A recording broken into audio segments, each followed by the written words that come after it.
پر میں ابھی کلمہ پڑھا، ابھی شہید ہوا ہے، اور حوریں ساری جنت کے دروازے کھول کے کھڑی ہیں، جیسے روح جائے گی اللہ فوراً ہی جنت عطا فرما دے گا، اس کی قبر بقائے نور بن جائے گی۔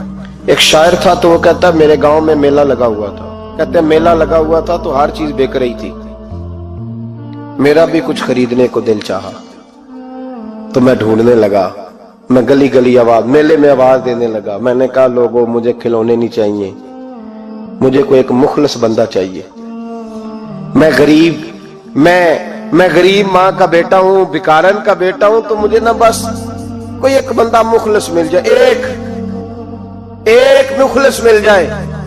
تو وہ شاعر کہتے ہیں اس سال میرے گاؤں کے میلے کی بھیڑ میں، اس سال میرے گاؤں کے میلے کی بھیڑ میں جو گم ہوا وہ ایک بھکارن کا لال تھا، اس فقیر کو تلاش تھی متاع خلوص کی، اور مخلوق چپ رہی کہ یہ مشکل سوال تھا، مخلوق چپ رہی کہ یہ، اور بھکارن کا لال کہتا تھا ایک مل جائے مخلص۔